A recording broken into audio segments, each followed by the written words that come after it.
A vida de crente, ele aperfeiçoa.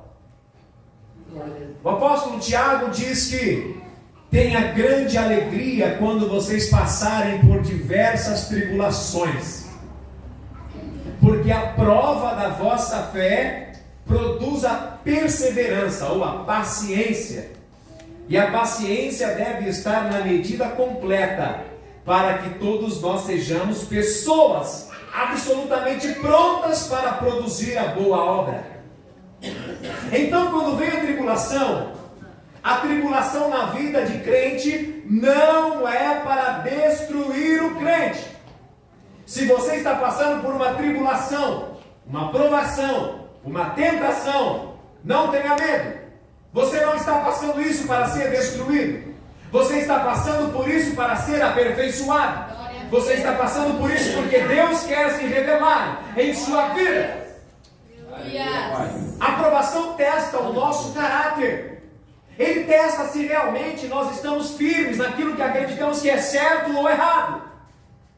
A provação testa se o que você acredita e diz que crê de todo o coração que é certo, continua sendo certo para você quando você está no meio da prova. Por exemplo, você está no meio do trabalho e você tem uma grande dívida para pagar, e surge a oportunidade de você dar o balão em alguém, ganhar uns R$1.000 a mais, e você está no meio da aprovação. Então seu caráter é testado. Você dá um jeito ou não de conseguir esses R$1.000 através de uma ginástica ética?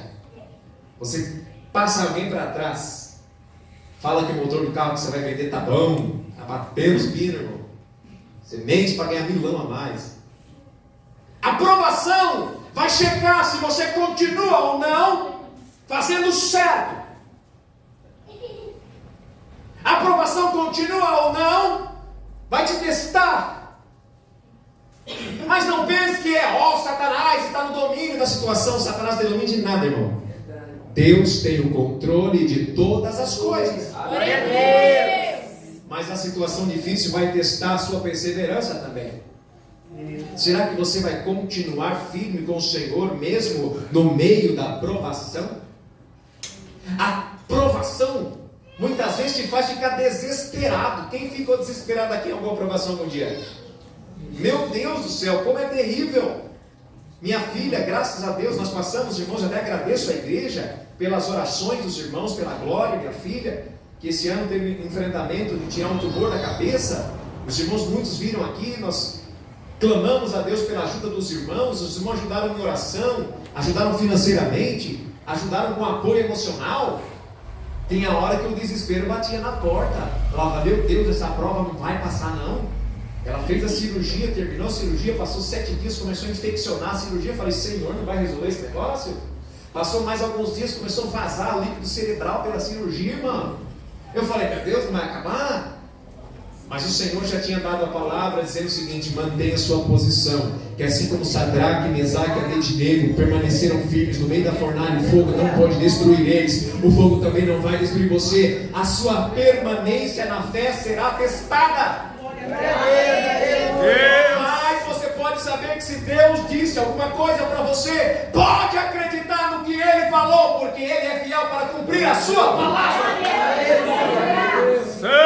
Ele tinha dito para mim, fica firme que eu sou com você. Fiz para minha família, fique firme que eu sou com vocês. E nós vimos a glória de Deus se manifestar no meio da nossa vida. Não sei que provação você está passando, continua firme, perseverando e guardando a tua fé. Tem hora que guardar a fé é completamente estranho, porque imagine só, o apóstolo Pedro no barco com os discípulos, no meio de uma tempestade, tentando chegar ao outro lado do lago, porque Jesus tinha mandado eles irem para lá para dormir, e eles remando. Já era a 4ª vigília da noite, entre 3 e 6 horas da manhã. Eles tinham passado a tarde toda a noite e não conseguiam chegar do outro lado do lago, e era só 11 quilômetros. Eles estavam no meio do lago, mais ou menos 5 quilômetros para dentro da água, e eles desesperados no meio daquela tempestade. De repente aparece um ser de branco andando em cima das águas. Alguns estudiosos dizem que tinha uma lenda de que quando um pescador ou alguém estivesse no barco em meio a uma tempestade, visse um fantasma, que eles iam morrer. Não é à toa que a Bíblia relata. Fica condizente, a gente não tem plena certeza se eles pensaram isso, mas parece, né? Porque a Bíblia diz o seguinte, que eles começaram a gritar, achando que estavam vendo um fantasma. Imagina, irmão, 12 homens. Ah! Não bastava a tempestade, agora tem fantasma! Aí Jesus de longe olha para eles e fala assim, não tenham medo, sou eu.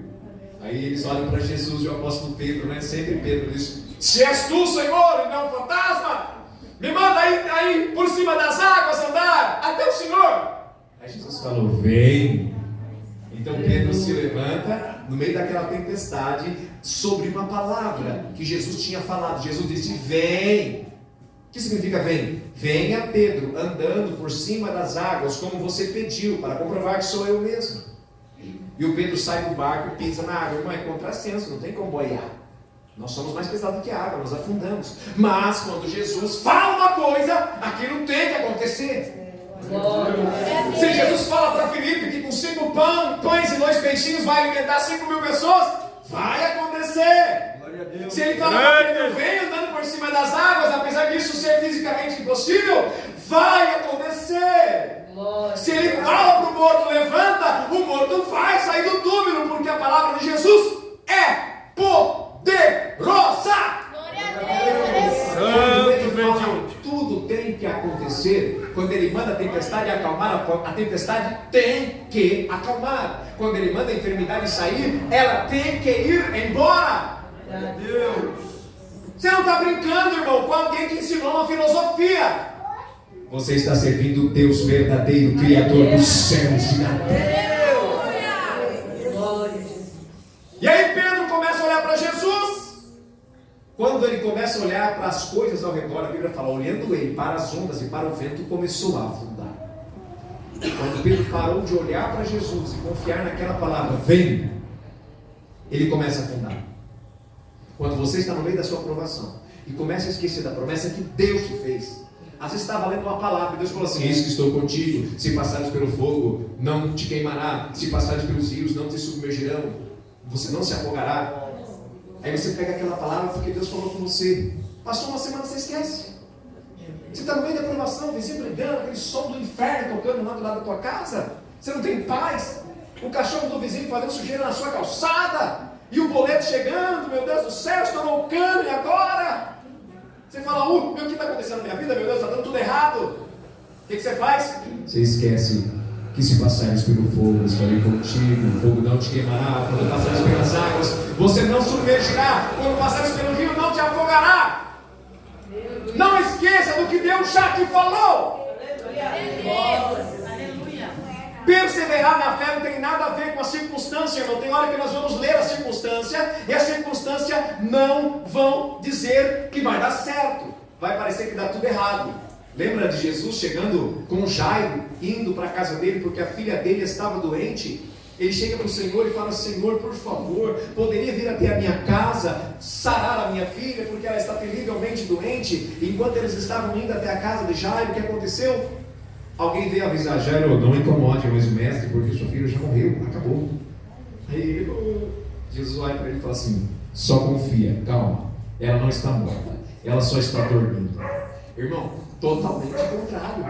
Todo mundo que olhava para ele, está morto. Quando ele chega na porta da casa, ele falou assim, fica em paz, a menina só está dormindo. Todo mundo riu da cara de Jesus. As pessoas falam, está morta, está dormindo. Onde que você está pensando que está dormindo? Mas se Jesus falou que ela está dormindo, ela vai estar só dormindo. Ele vai despertar ela do sono. Quando Jesus fala, é diferente. Jesus sobe lá e diz o quê? Talita, menina, digo, levanta-te. A menina levantou, acordou. Jesus falou, mãe, dá uma comida aí para ela. Ela deve estar com fome. Ela já tinha uns 12 anos.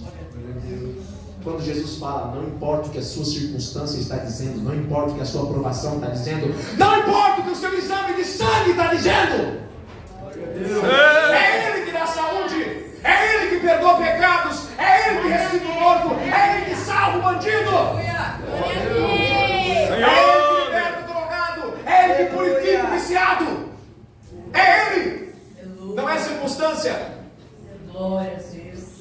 Só que tem uma coisa interessante, irmãos.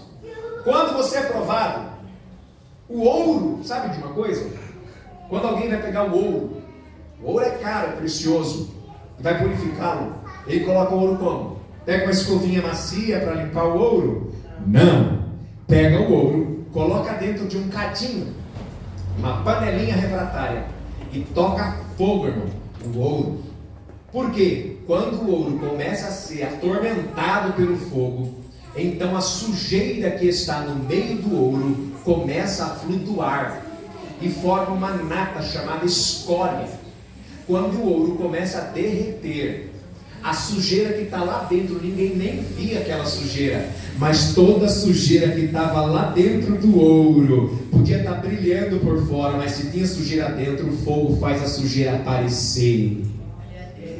E quando a prova vem sobre nós, o apóstolo Pedro explica no capítulo 1, não estranhe a prova ardente que vem sobre vocês, porque se o ouro que é precioso, e ele é perecível, ele é purificado no fogo, ou seja, se o ouro que é uma coisa que vai ser jogada fora, que é perecível, que é deste mundo, para ser purificado, é submetido a um processo de queima, a um processo de fogo, para que a sujeira saia do meio dele, quanto mais a vossa fé, que é muito mais preciosa do que o ouro. Deus pega você, pega a sua fé, pega a mim e nos permite passar em situações que é um verdadeiro fogo, porque Ele quer que a imundícia que está no nosso coração venha para fora, porque Ele quer limpar e restaurar. E quando nós estamos no meio da prova, no meio do fogo, sabe o que acontece? A gente começa a orar mais, a gente começa a jejuar mais, a gente começa a lembrar das pessoas que a gente ofendeu. Oh Deus, aquele primo que eu briguei, Senhor, perdão, Senhor. Aí você vai lá e conserta com o seu primo. Aí você começa a lembrar aquela pessoa que te emprestou aquela Tupperware 10 anos atrás, você não entregou e nem falou nada, só pegou para você, você é roubo, irmão.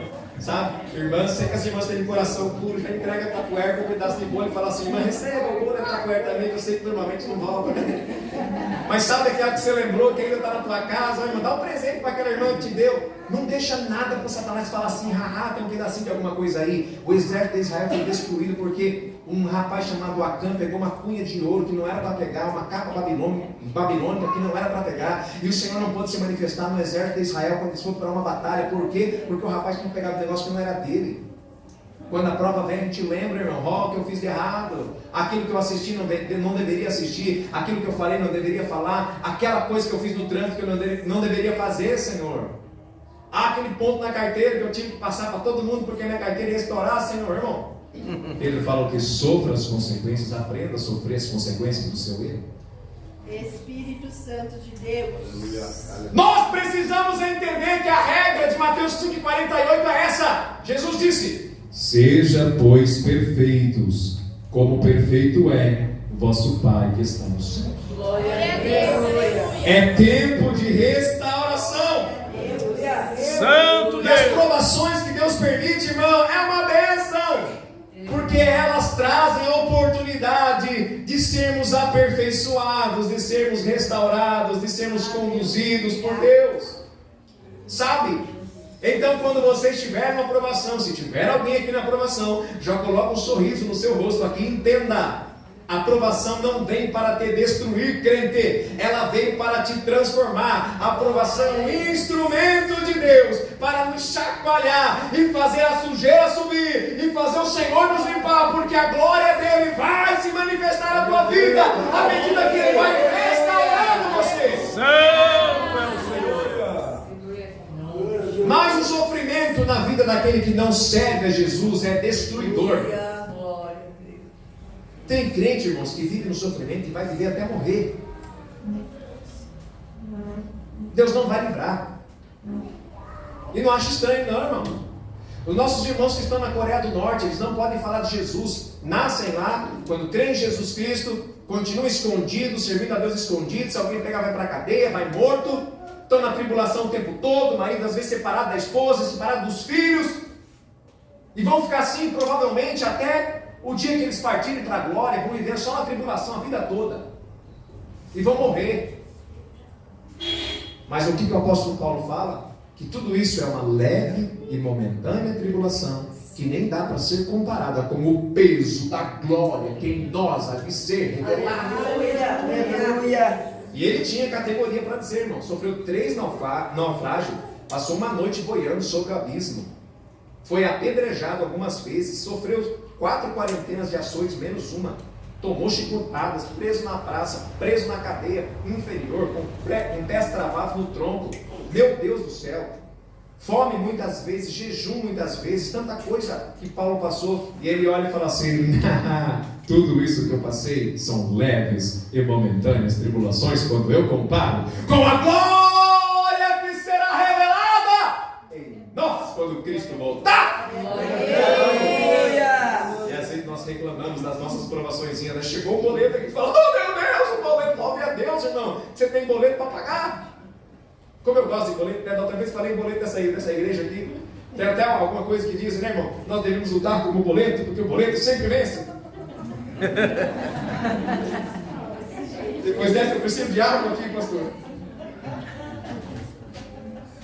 Irmãos, as tribulações não são para te destruir. É tempo de restauração. É tempo de restauração. Irmãos, o que nós precisamos entender, então, meus irmãos?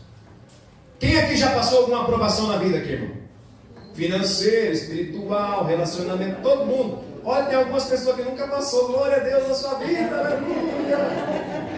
Vocês que nunca passaram, se preparem, porque também passarão. A Bíblia fala o quê? Muito obrigado, minha irmã. A Bíblia diz, João 16:33, Jesus disse: olha, no mundo tereis aflições. Ele disse assim: talvez vocês tenham. Ele disse: tereis. Quer dizer, você vai ter aflições. Se não for aflição fora, tem aflição de dentro. Nós temos 3 inimigos. Satanás é o nosso inimigo. O mundo, o sistema maligno, o sistema mundano é o nosso inimigo. E a nossa própria maldade que habita dentro de nós, que tem que ser arrancada de nós todo dia, que faz parte do tema de hoje, que é o processo de restauração.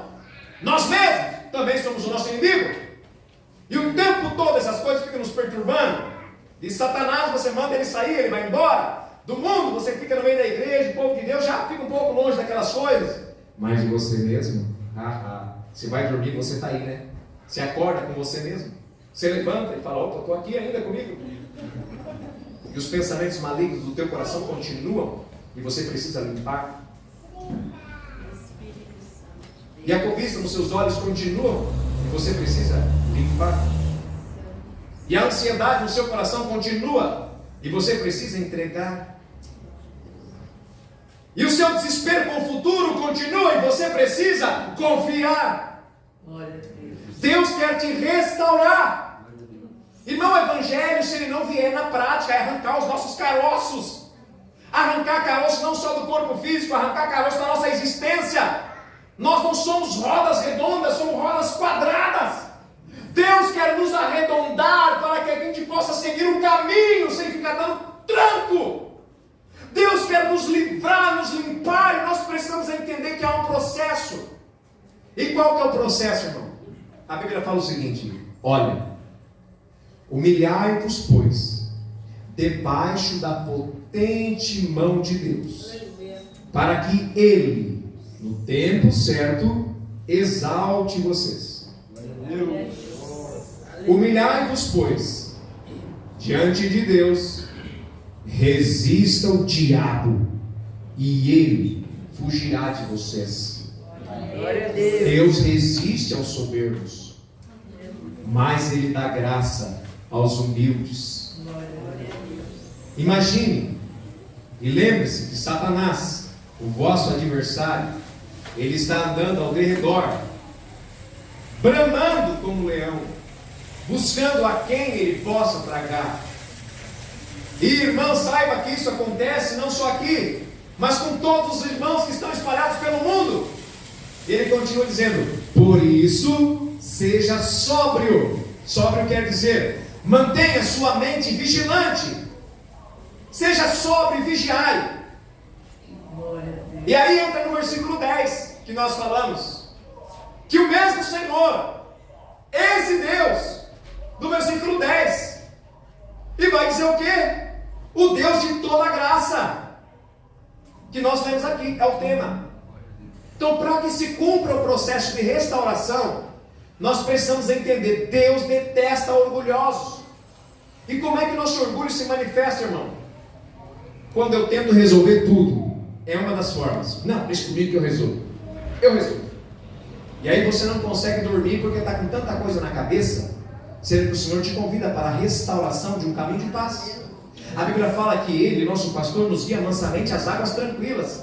E você fica carregando um monte de problema na tua cabeça. Em vez disso, não seja restaurado hoje. A Bíblia fala o quê? Antes que vocês fiquem inquietos com alguma coisa, apresente diante de Deus todas as vossas petições, com oração, com súplica, com ação de graças. E a paz de Deus, que ultrapassa todo entendimento, vai guardar o seu coração, vai guardar a sua mente, os seus sentimentos em Cristo Jesus.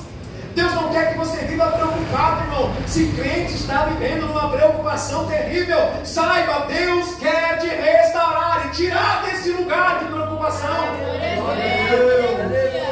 Qual é o nível mental e emocional que Deus quer que a igreja viva? Jesus disse: eu vos deixo a minha paz eu vos dou, e não vos la dou como o mundo a dá. Não tenha medo, não se atemorize. Jesus quer que você acorde de manhã, seja no meio da tribulação ou da bonança, com o seu coração tranquilo. Se acorde com o mundo caindo, irmão, as bombas caindo do lado, pum, pum. Você levanta e diz: obrigado, Deus, pela paz que eu tenho no Senhor. E a paz que vem de Deus, ela é tão sólida, irmãos. Eu tive essa experiência quando minha filha estava na mesa de cirurgia. O Senhor me levou no quarto lá e falou: olha, eu fui orar. Quando eu terminei a oração, eu falei: vai dormir. Minha filha, irmão, na faca lá em cima, no 10º andar. E eu fui a dormir, irmão, porque eu estava na paz do Senhor Jesus. Eu levantei de sono, falei: vamos comer que eu estou com fome. Eu sentia como se houvesse uma paz tão sólida. Parecia que milhões de mãozinhas estavam assim me apoiando, irmão. Deus tem uma paz tão sólida, mas para você acessar essa paz, você precisa ser restaurado. Restaurar o quê? Sua oração. Deus quer restaurar sua oração. Quanto você deve orar, irmão? Quanto? Quanto tempo? Quantas vezes? Até que o problema sai da tua mão. Você ora uma vez: Senhor Deus, eu tenho esse problema, gostaria muito que o Senhor resolvesse. Resolve, por favor. E daqui a pouco você está olhando para ele de novo, está preocupado: Senhor, esse problema, meu Deus do céu. Senhor, em nome de Jesus. Só que à medida que você vai orando, você começa a aprender a soltar na mão do Senhor e deixar lá. Ah, meu filho, Senhor, restaura ele, salva, traz para o teu caminho, Senhor. Daqui a pouco você está lá brigando com seu filho: não sei o que, meu Deus, esse negócio não acontece nunca, salva meu filho, Senhor. Você volta para o coração: Deus, aqui está meu filho. Aí você pega de novo o problema. Você tem que aprender a orar até deixar. Deus, aqui está meu filho, na tua presença, Senhor. Começa a orar em todas as perspectivas. Senhor, olha, ele está trabalhando, não está trabalhando, ele tem relacionamento, ele não tem dinheiro, não tem, está na droga, não está. Fala tudo para Jesus até que o seu coração se derrame e você de fato entrega. Saiu de mim. Então a paz de Deus começa a te envolver. Você começa a ter a certeza de que Deus já fez o milagre. Você vai ter a oportunidade de restaurar, dar um passo para trás, olhar o problema e dizer assim: Jesus já resolveu, porque está na mão dele. Mas nós sofremos por quê? Porque não levamos tudo diante de Deus em oração. Quando tudo perante o Senhor estiver, e todo o meu ser eu derramar diante dele, então eu verei que o Senhor tem poder. Quando tudo eu deixar no altar. Lembra? Deus quer te restaurar sua vida de oração. Satanás quer arrancar você do lugar íntimo com Deus. Vamos lá, irmãos. Mais alguma coisa? Humilhar-se diante de Deus, o que é? Ah, meu Pai. Sabe outra manifestação do orgulho, antes de eu falar da humilhação? Quando você já pediu perdão para Jesus e fica remoendo o seu próprio pecado. Senhor, eu pedi perdão do Senhor, mas eu sou tão miserável, Senhor. Eu já pedi perdão para o Senhor, mas Deus, eu estou aqui, Senhor, eu sou tão fraco, tão pecador. Aí chegou alguém e falava para você, fala, irmão, eu ando tropeçando. A postura de se rebelar contra Deus, dizendo, eu resolvo a minha própria vida, é orgulho. E a postura de dizer, olha, eu sou fraco mesmo, eu sou assim porque eu não consigo me fortalecer, sabe? Autocomiseração significa eu vou mostrar para todo mundo quanto eu sou miserável. Também é rebeldia e orgulho contra Deus, não é humildade. Deus nos convida a olhar para Ele, não para nós. Deus, eu pequei, eu falhei, eu me arrependi. Arrependimento não é sentimento, não é tristeza. A tristeza até leva para o arrependimento, mas arrependimento não é tristeza. Arrependimento é metanoia, significa mudança de mente. Você entendeu que está errado, estava indo nessa direção, entendeu? Opa, aqui não, é para lá. Arrependimento é mudar de direção. Senhor, eu vou para cá, que é a direção certa, me perdoe. Às vezes você vai pecar e não vai nem sentir tristeza, você vai sentir a alegria, vai sentir prazer quando pecar. Isso não significa que o caminho é certo. Mesmo se você não sentir tristeza, faça o seguinte, se arrependa, se você entendeu que está errado.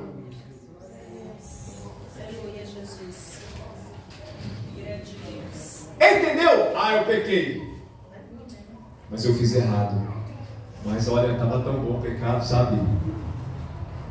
Você foi lá no restaurante, aí você estava no rodízio, vou fazer valer os meus R$200 aqui.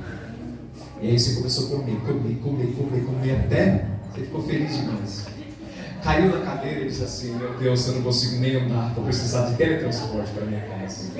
Você está contente com o pecado da glutonaria que você acabou de fazer. E se a gente não arrepende, irmão, o que acontece? É uma brecha no meio. Você assiste o filme, põe um filme, morreu 1000 já, olha só, meu Deus do céu, posso coisa aqui, Senhor. E está super feliz. Terminou o filme, Jesus saiu perto de você. Você está lá sozinho assistindo o filme e você está feliz com o seu pecado. Você viu lá?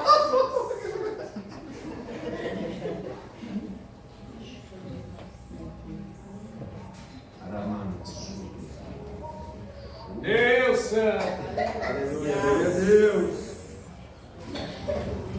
É tempo de restauração. Entendeu que está errado? Opa, Deus, entendi que está errado. Opa, nem me entristeci, mas eu entendi, ó. Já estou indo para o caminho certo, Senhor. Por favor, me perdoe, me limpa. Louvado seja o nome do Senhor. Quem está entendendo, diz amém. Amém. Glória a Deus. Agora vem se humilhar. O que é se humilhar diante de Deus, irmão? Se humilhar diante de Deus é reconhecer a grandeza dele e reconhecer a sua dependência. Você se colocar no lugar de quem depende de Deus. Ir diante do Senhor, pedir perdão, confiar na palavra do Senhor que Ele te perdoou, abandonar o pecado. Uma das formas de humilhar que a igreja muitas vezes esquece é jejuar. Existe um dia em Israel que é o dia da expiação, onde eles fazem um jejum para humilhar a carne. Quer saber um dia que você vai ficar bem humilhado diante de Deus, irmão? Jejue. Você troca algo bom que é comer por algo melhor que é o Senhor. O propósito fundamental do jejum não são as causas, irmãos. É encontrar-se com Deus. É abandonar algo que você gosta muito por algo que você gosta ainda muito mais. É você se colocar diante dele e falar: Senhor, eu vou abrir mão da minha comida que eu gosto tanto para me alimentar do pão celestial que eu gosto mais ainda, porque eu quero ser cheio da tua presença. E você vai sentir o seu corpo enfraquecer. Você vai começar a sentir, sabe o que mais? Suas emoções vão começar a ficar estranhas. No primeiro dia de jejum, você pode ficar bravo, ficar nervoso. Já viu que alguém que fica com fome, fica nervoso, fica bravo? Não estranha não, continua mesmo assim, continua se humilhando, mas coloque oração junto com a abstinência da comida, porque senão será apenas uma dieta. Mas se você começar a orar: Senhor, que fome que eu estou, mas em vez de comer alimento, eu vou para a tua presença, porque eu quero me alimentar do pão celestial. Você fala: eu vou para a cozinha, não vou para o quarto, fecha a porta diante do Pai Celestial. Pai, eu não vou para a cozinha pegar o pão da terra, eu vim para o quarto pegar o pão do céu. Você acha que fazendo isso Deus não vai te restaurar? Glória a Deus. Deus quer te restaurar, mas Ele vai obediência para que o processo de restauração aconteça. Ele não vai mandar um anjo na tua casa e pagar a tua conta, fazer um orçamento doméstico. Ele não vai fazer isso. Ele espera que você aprenda a usar o dinheiro que Ele te deu. Ele não vai descer um anjo lá e pegar o controle da sua televisão, ou o celular da sua mão, ou vai mudar o ouvido da tua filha e do teu filho para ouvir uma voz mansa quando você grita. Ele espera que você assuma o compromisso de obedecê-lo, porque isso é restauração. Glória a Deus. Aleluia. Aleluia! Nós precisamos entender, irmãos, que Deus, enquanto nós não assumirmos a nossa obrigação, sabe? Às vezes a gente olha e fala, meu Deus, é tanta coisa para te agradar, o que eu faço? Primeira coisa, vem para o Senhor, vai nos pés dele e fala, Senhor, me enche da tua presença, enche-me do Espírito Santo, me dá o poder para ser obediente, transforma a minha vida. Glória a Deus. E Ele vai te restaurar. Restauração, irmãos, o que é? Imagine alguém que tinha uma obra de arte, e a obra de arte começou a ficar estragada. Vem um restaurador e começa a trazer aquela obra de arte para o seu estado original. Ou, outro processo de restauração, se você tem uma peça que não está de acordo com o modelo, você pega a peça, pega o modelo, começa a trabalhar naquela peça para ficar igual ao modelo. Restauração é Deus trabalhar em você para que você fique igual Jesus Cristo. Será que alguém de fato quer ser restaurado aqui? Glória a Deus. Grande Senhor. Aleluia. Será que nós queremos ser como Jesus? Irmãos, a gente sabe que ser como Jesus é o caminho, porque Ele é o caminho. Então vamos falar algumas coisas sobre o que Jesus faria. O que Jesus ensinou? Orai pelos que vos perseguem. Tem alguém perseguindo você? Qual que é a sua atitude? Meu Deus, alguém está me perseguindo, vou chamar a polícia. Não. Vai orar. Deus, aquela pessoa está me perseguindo, me perturbando, falando mal de mim. Eu vou orar, porque é isso que Jesus fazia. É isso que Ele ensinou. Ai, tem alguém que não fala bom dia para mim, não vai com a minha cara, eu também não vou falar. Jesus disse o quê? Se você saúda apenas aqueles que saúdam vocês, que recompensa vocês têm? O pecador também faz o mesmo.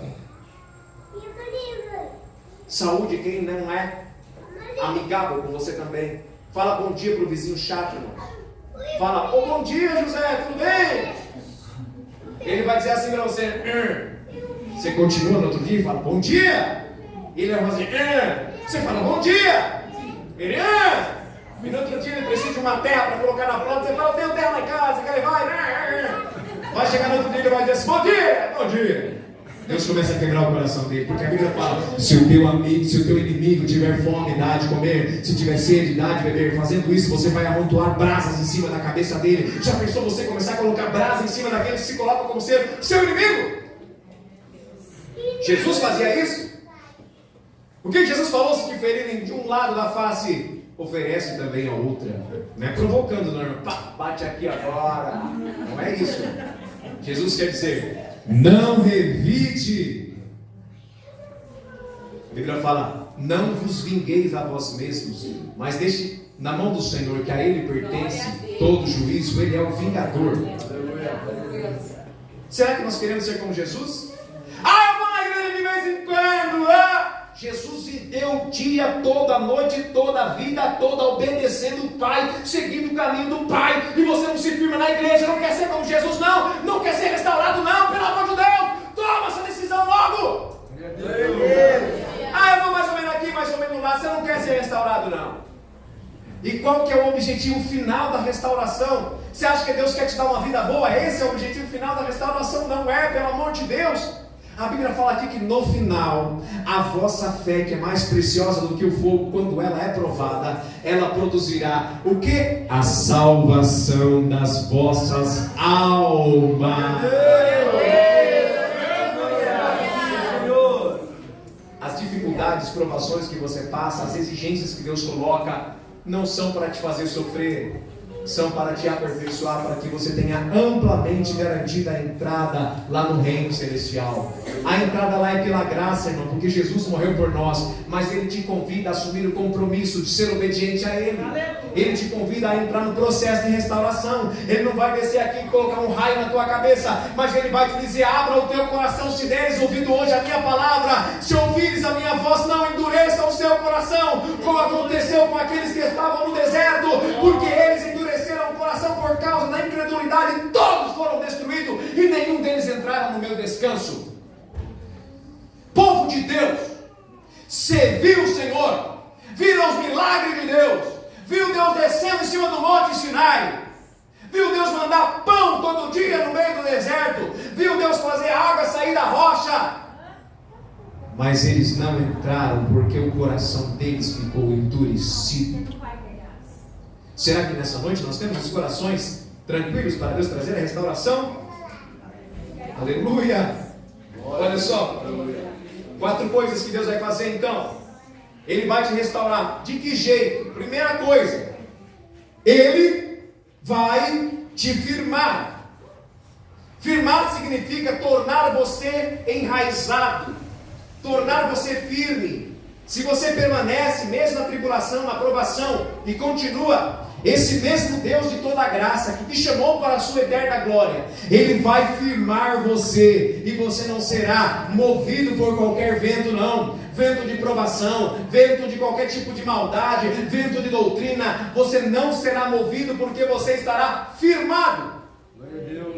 Segunda coisa, você estará fortificado.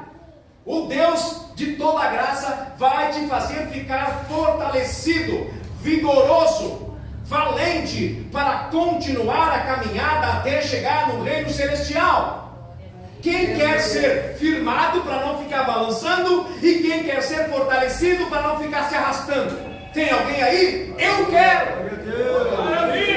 E o que mais que o Senhor vai fazer na tua vida? Além de te firmar, além de te fortalecer, Ele vai te fundamentar. Fundamentar significa construir um alicerce sólido. Irmãos, o que tem de gente, irmão, que não tem alicerce sólido diante de Deus, e a vida está caindo toda vez que vem uma tempestade, pelo amor de Deus. Vem uma tentação, desaba. Vem um problema na família, desaba. Deus quer te restaurar e construir uma base sólida para você. Mas como é que funciona a base sólida, irmão? É somente vir na igreja, participar dos cultos aqui? Não. Jesus disse: olha, eu direi, a quem vou comparar? Um homem que ouve as minhas palavras e as pratica. Eu compararei esse homem a um homem sábio e prudente, que escavou profundamente os alicerces da sua casa até encontrar rocha sólida, e construiu a sua casa em cima da rocha. E quando ele construiu a casa, veio contra ela as tempestades, bateram contra ela as águas, o rio, o vento, e essa casa não desabou, porque ela era uma casa firmada sobre a rocha. Mas o homem que ouve a minha palavra, mas não pratica a minha palavra, é semelhante a um homem que não tem juízo, ao homem insensato, que constrói a sua casa em cima da areia. E batendo contra ela os ventos, soprando os ventos, batendo o rio e vindo contra ela a tempestade, a casa cai, e grande é a sua queda, porque não está firmada sobre a rocha. Aleluia. Glória a Deus. O que significa isso, igreja? Nós precisamos entender. O Senhor Jesus está dizendo: filhos, vocês querem viver a restauração? Pegue a minha palavra, entenda ela e coloque em prática. É assim, irmãos, é beabá. Pega a palavra do Senhor, por exemplo, vigiai e orai para não entrar em tentação. Pega essa palavra. Como é que você faz para vigiar e orar? Vigiar é estar atento. Segunda coisa, orar. Orar é estar em comunhão com Deus. Então você vai na vigilância. Um exemplo, você está andando na sua casa e vai assistir televisão, como exemplo que eu dei. Você vai vigiar. Você fala: opa, eu não vou ficar zapeando pelos canais, porque eu sei que eu posso topar com alguma coisa que desagrada ao Senhor. Eu vou colocar direto o número que eu quero ir, para ver o programa que eu quero ver, porque eu vou ser prudente, vigilante, porque se eu ficar passando num monte de canal, até chegar no canal que eu quero assistir, só nesse caminho já vou ver um monte de porcaria. Você fala, não farei assim. Se quiser ser ainda mais vigilante, fala, hoje nem vou assistir televisão, hoje nem vou ficar enfiado no YouTube, ou vendo um feed do meu Instagram, ou nessa porcaria do TikTok. Eu não vou perder o meu tempo aqui, porque eu estou vigilante. Logo Jesus vai voltar. Logo Jesus vai voltar. Logo Ele vai voltar para me levar. E eu quero estar pronto para dizer, eis-me aqui, Senhor, venha, Maranata, ora Senhor Jesus. Então você faz essa porcaria de TikTok, de Instagram, de qualquer outra coisa, está tomando muito tempo da minha vida. O que eu faço com ele? Arrasta para o lixinho e desinstala, tira. Jesus fala, se a sua mão direita te faz pecar, arranca ela, porque é melhor entrar sem mão no reino dos céus do que ser corpo todo lançado no inferno. Aleluia. Se o teu olho direito te escandaliza e te faz pecar, arranca o seu olho direito, porque é melhor entrar no reino de Deus sem um olho do que ser lançado completo no inferno. E quem está falando aqui não é Gilberto, é o Senhor Jesus Cristo, ou seja, vai ir para o caminho do mal. O apóstolo Paulo fala que aqueles que andam segundo a vontade da carne, na imoralidade, na impureza, na idolatria, na prostituição, no adultério, na briga, na contenda, na facção e coisas semelhantes a essas, ele fala, acerca das quais eu já vos disse, falo novamente, que quem vive cometendo tais coisas não herdará o reino de Deus. Deus nos chamou para a santificação. Se você não quiser se santificar, a Bíblia fala, sem santificação ninguém verá o Senhor. Igreja, Deus está nos convidando para ser restaurado na santidade, para ser restaurado na busca, para ser restaurado, parar de brincar e ser crente, pelo amor de Deus. Jesus Cristo vai voltar, e a volta pode ser hoje. Todo dia Ele está voltando para milhares e milhares, e quem sabe o seu dia pode ser hoje. E você está pronto para ir? Bendito é o nome de Jesus. Aleluia. Glória. Aleluia. E por último, Aleluia, Deus. Ele vai te fundamentar e deixar você ser alguém inabalável. Ah, meus irmãos, se você pudesse compreender que o reino de Deus é muito mais que vir na igreja, que o reino de Deus é muito mais do que simplesmente cantar louvores, entregar folhetinhos na rua, mas você pudesse entender que o Senhor, Criador dos céus e da terra, enviou o Filho dele para morrer no teu lugar, porque se ele não morresse, quem tinha que morrer era você, quem tinha que morrer era eu, pelos nossos pecados, e a gente não ia ressuscitar, nós seríamos lançados no mundo dos mortos como condenados, para ficar eternamente longe de Deus. Mas Jesus, ele veio no nosso lugar, morreu como um pecador, foi para o mundo dos mortos, mas a morte não pôde detê-lo, porque ele disse, ninguém tem o poder de tirar a minha vida, eu mesmo dou a minha vida, eu tenho o poder para tomar a minha vida de volta. Então quando ele retorna, toma a sua vida de volta, o direito de viver que ele tinha, ele falou, haha, eu morri por causa da culpa que vocês tinham, o dever de morrer, a justiça de Deus foi cumprida, mas o meu direito de viver que eu tinha deixado aqui, agora eu ressuscitei, eu pego ele e dou para quem eu quiser. Você quer o direito de vida? Vem viver comigo, se una comigo e eu deixarei vocês participarem do direito de viver que eu tenho. Glória a Deus. Quem tem um filho tem a vida eterna, quem não tem um filho não verá a vida. Não há outro caminho, somente entregando a sua vida a Jesus você será salvo. Se você não se entregar e não se render, no final você vai tentar resolver a sua vida sozinho diante do Todo-Poderoso no dia do juízo. Olha, irmãos, como é maravilhoso entrar pelo caminho da graça. O Deus de toda a graça te chamou e me chamou, e Ele deseja santificar a nossa vida. Eu gostaria que você curvasse a sua cabeça, eu vou orar com vocês. Aleluia. Maravilhoso. Aleluia, Jesus. Glória a Deus, aleluia. Como é bom a tua presença, Pai. É o teu nome.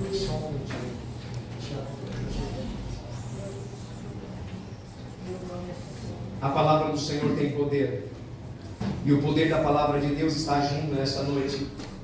Se você entendeu a mensagem de Deus, aí sentado mesmo, quero perguntar: tem alguém que estava estacionado, parado, desanimado e gostaria nessa noite de retomar a sua caminhada com Deus? Levanta a mão aí onde você estiver. Tem alguém? Onde está você? Cadê você? Deus falou com você, você entendeu que é dia de restauração, Dá um sinal com a sua mão assim. Tem alguém parado? Alguém que nunca se entregou a Jesus e fala, não, quero entregar minha vida para Jesus hoje. Existe alguém? Alguém aí dos convidados? Alguém? Todos aqui já servem ao Senhor? Glória a Deus. Então vamos para o próximo.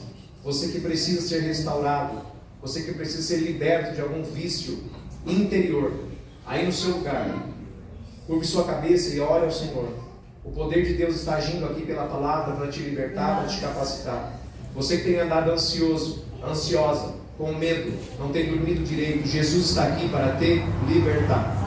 Você que não sabe do seu futuro, está preocupado com o futuro, o Senhor está aqui para restaurar a tua confiança nele para o futuro. Você que está preocupado com as suas finanças, o Senhor vai te dar e entregar para você a oportunidade de aprender, vai te capacitar a administrar bem aquilo que Ele te deu. Curve suas cabeças, vamos orar, porque o Senhor está neste lugar. Glória a Deus. Pai, em nome de Jesus, aqui está o teu povo. Neste momento, Pai, de restauração, eu tenho certeza que o poder do Senhor está agindo